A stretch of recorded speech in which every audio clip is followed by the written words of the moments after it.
بسم اللہ الرحمن الرحیم۔ محترم سامعین، کل بتاریخ 28 ذوالقعدہ سن 1444 ہجری بمطابق 18 جون 2023 بروز پیر کو مولانا سعد صاحب کے خلاف دارالعلوم دیوبند نے علماء مدھیہ پردیش کے استفتاء کا ایک تفصیلی جواب فتوے کی شکل میں جاری کیا ہے، جو 27 صفحات پر مشتمل ہے۔ آج کی اس مجلس میں یہی فتویٰ پیش خدمت ہے۔ چونکہ فتوے کا متن کافی طویل ہے، اس لیے اس کو 2 یا 3 قسطوں میں آپ کے سامنے پیش کیا جائے گا۔ سب سے پہلے مدھیہ پردیش کے علماء کا سوال سماعت فرمائیں۔ بسم اللہ الرحمن الرحیم۔ قابل صدر احترام حضرت مولانا مفتی ابوالقاسم صاحب نعمانی دامت برکاتہم و مفتیان اعظام دارالعلوم دیوبند، السلام علیکم ورحمۃ اللہ وبرکاتہ۔ خدمت مبارکہ میں عرض این کہ تبلیغی جماعت کے ایک معروف اور بڑے ذمہ دار کی طرف سے جہالت کی باتیں بڑھتی جا رہی ہیں۔ ہم نے رمضان سے پہلے بھوپال اجتماع 2022 علماء کی مجلس کا بیان آپ حضرات کی خدمت میں حاضر ہو کر پیش کیا تھا، جس کو پڑھ کر آپ حضرات نے زبانی اپنی تشویش کا اظہار فرمایا تھا، لیکن ابھی تک کوئی تحریری جواب نہیں ملا۔ اب اپریل 2023 کی تازہ تقریر سامنے آئی ہے۔ اس تقریر نے علماء کرام اور مدارس کے منتظمین کو الجھن میں ڈال دیا ہے۔ ہم حیرت میں ہیں کہ ایک شخص ساری دنیا کے علماء اور مشائخ کو للکارتے ہوئے کہہ رہا ہے کہ علماء کے لیے تجارت کرنا عوام سے زیادہ ضروری ہے۔ دین کے خدام کو اپنی کفالت خود کرنی چاہیے، اس کے بغیر ان کا مجاہدہ ناقص ہے، اور عوامی کفالت کا خیال ایک غلط خیال ہے۔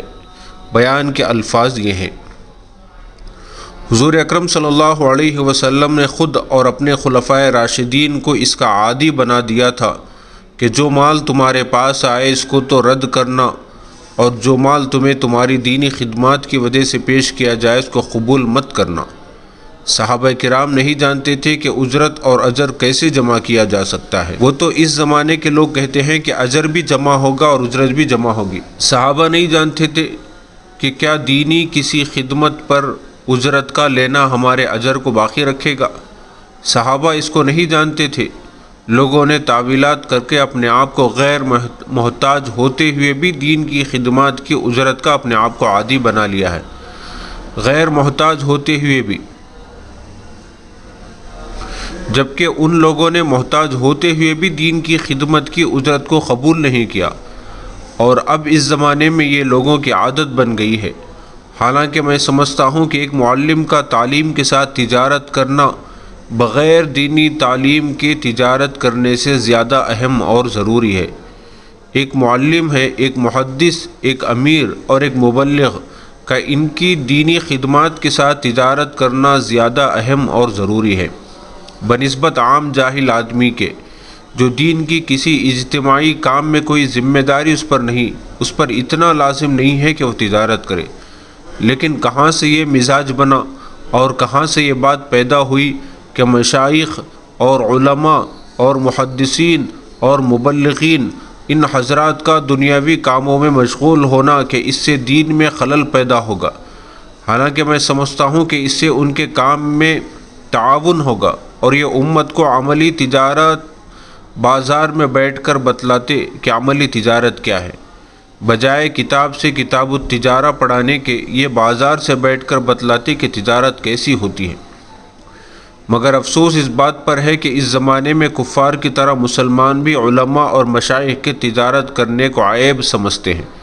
جس طرح کفار انبیاء کے کسی دنیاوی پیشے میں مشغول ہونے کو عیب سمجھتے تھے، اس زمانے میں مسلمان علماء اور مشائخ کی کسی تجارتی یا کسی بھی دنیاوی مشاغل میں مشغول ہونے کو عیب سمجھتے ہیں۔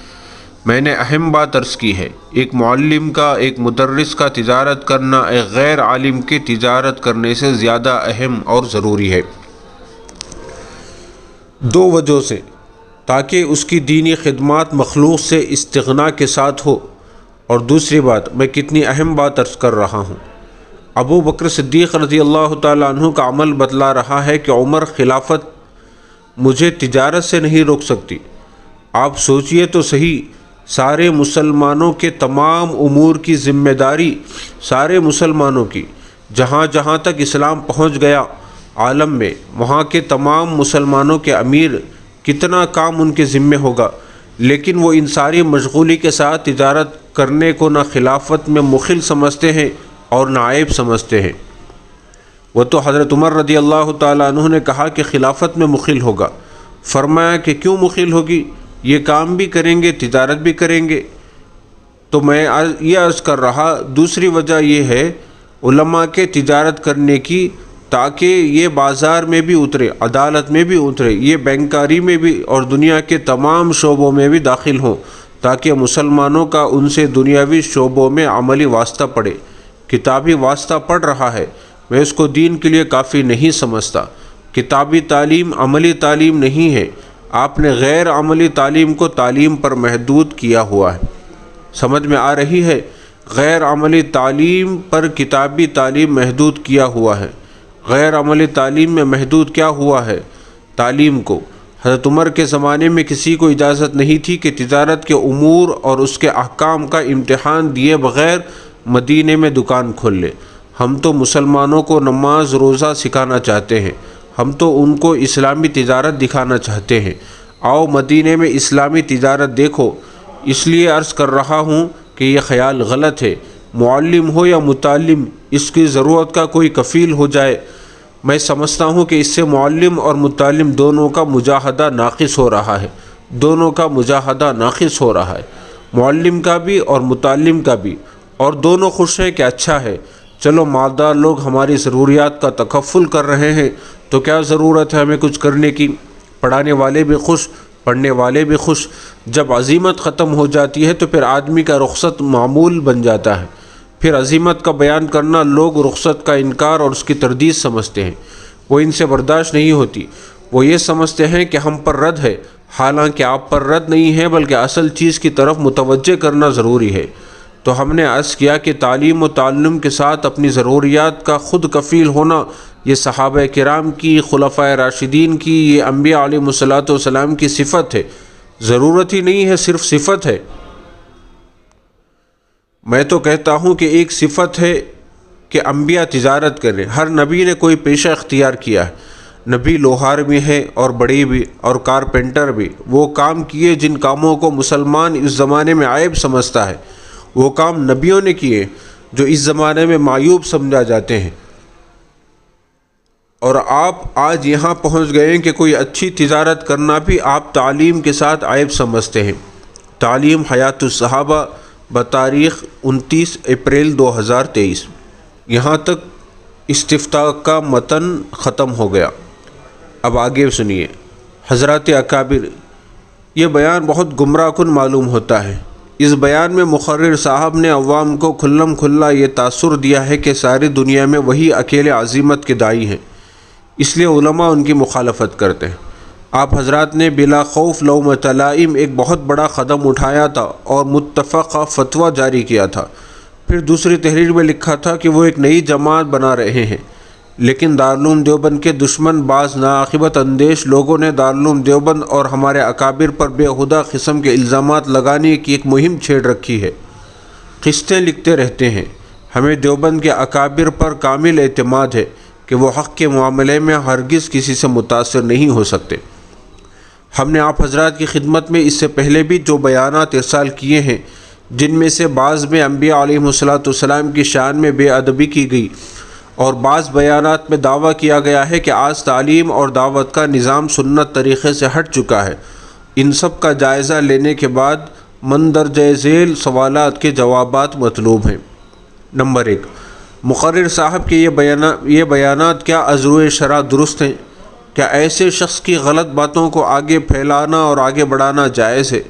نمبر 2، جو لوگ ایسے شخص کا دفاع کر رہے ہیں اور غلط دلائل فراہم کر رہے ہیں، ان کے بارے میں شریعت کیا کہتی ہے؟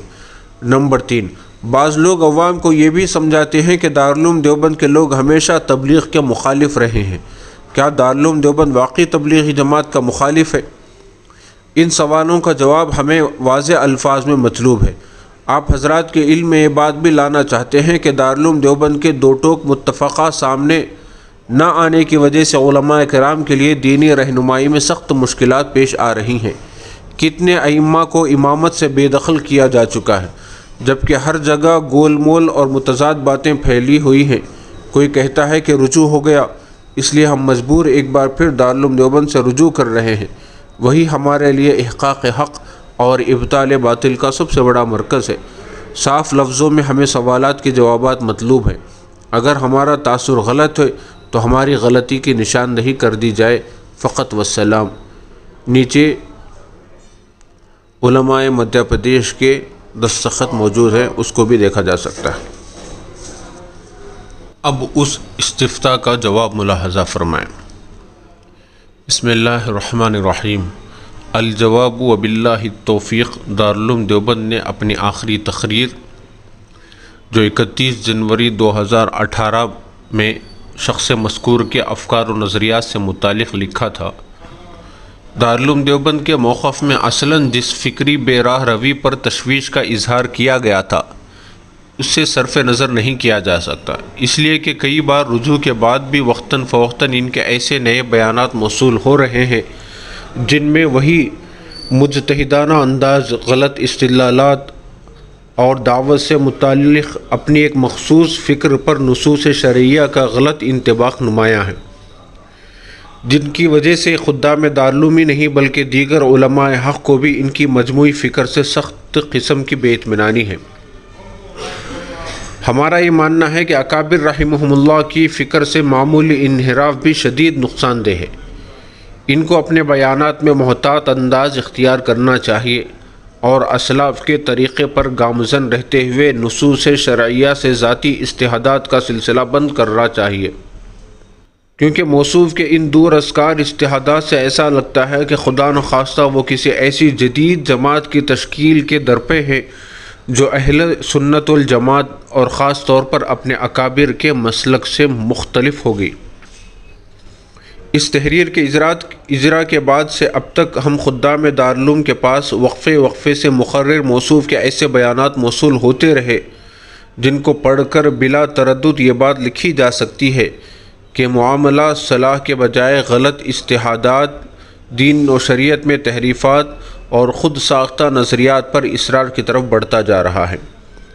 علماء بھوپال کی طرف سے ماضی قریب کے جو تازہ بیانات ہمیں بھیجے گئے، جس میں 13 مئی 2023 میں فجر بعد کا بیان بھی شامل ہے، ان سے دارالعلوم کا یہ موقف مبنی بر حقیقت ثابت ہوتا ہے کہ معاملہ جزوی غلط بیانی کا نہیں ہے بلکہ کج فکری، کم علمی اور اہلیت نہ ہونے کے باوجود اجتہادات و استنباط پر جسارت کا ہے، جس کی وجہ سے تحریفات کا ایک مستقل سلسلہ جاری ہے۔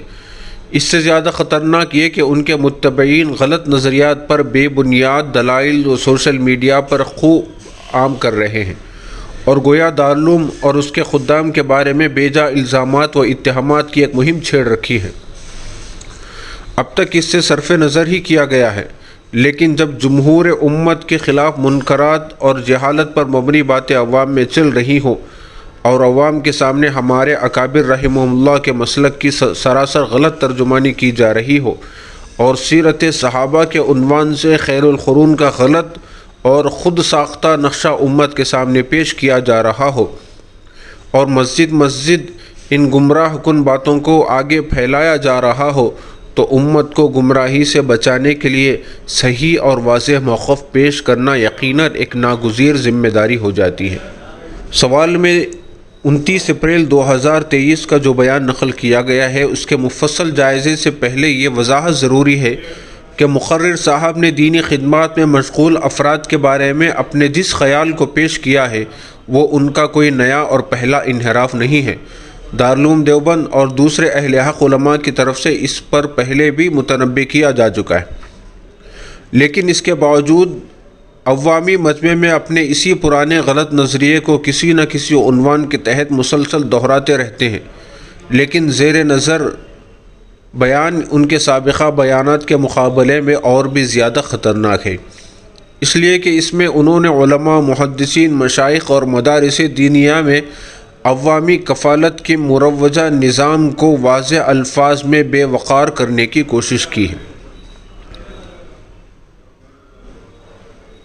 یہ امر بالکل بے غبار ہے کہ مقرر صاحب نے دینی خدمات میں مشغول و یکسو رہنے والے افراد کو جن بنیادوں پر صحابہ کرام رضی اللہ عنہم اجمعین کی سیرت کی پیروی، مخلوص سے استغنائیت، مجاہدے کی تکمیل، عوام کو عملاً تجارت سکھلانا اور دینی کاموں میں تعاون حاصل کرنا، تجارت اور اسباب معیشت اختیار کرنے کی ترغیب دی ہے، اور عوام کے سامنے جو یہ تاثر پیش کیا ہے کہ طلباء، اساتذہ اور خدام دین کا معیشت اپنے اخراجات کے تعلق سے موجودہ طریقہ کار صحابہ کی سیرت کے خلاف ہے، بنیادیں بھی غلط ہے اور سیرت کا عنوان بھی جہالت پر مبنی ہے۔ صحیح یہ ہے کہ صحابہ کرام رضی اللہ عنہم اجمعین میں جو حضرات ایسی خدمات میں مشغول تھے جن کا تعلق عامۃ المسلمین کے مصالح دینیہ سے تھا، ان کی معیشت کے لیے عوامی کفالت کا باضابطہ نظام قائم تھا اور بیت المال سے ان کا وظیفہ مقرر کیا جاتا تھا۔ ایسے خدام دین نے اپنی معاشی کفالت کے لیے بیت المال کے وظیفے کو قبول فرمایا، اور علامہ عینی کی تصریح کے مطابق دور صحابہ میں ایسے افراد کے لیے وظیفے کے اجراء پر گویا اجماع ہو گیا تھا، اور عوامی کفالت قبول کرنے اور تجارت نہ کرنے کی بنیادی وجہ یہی تھی کہ کسب و تجارت دینی خدمت کی کما حقہ ادائیگی میں مخل ہوگی۔ اس سلسلے میں محدثین، فقہاء اور سیرت نگاروں کی تصریحات اس کثرت سے موجود ہیں کہ جن کا احاطہ مشکل ہے، تاہم چند حوالہ جات بطور نمونہ پیش کیے جاتے ہیں۔ محترم سامعین، آج کی اس پہلی قسط میں بس اتنا ہی۔ آگے کی قسط میں انشاءاللہ مقرر موصوف نے حضرت ابوبکر صدیق رضی اللہ تعالیٰ عنہ کے خلیفہ بننے کے بعد جس واقعے سے استدلال کیا تھا اس کا جواب بھی پیش کیا جائے گا۔ اللہ تبارک و تعالیٰ سے دعا کریں، اللہ تبارک و تعالیٰ ہم تمام کو دین کی صحیح سمجھ نصیب فرمائے، آمین۔ السلام علیکم ورحمۃ اللہ وبرکاتہ۔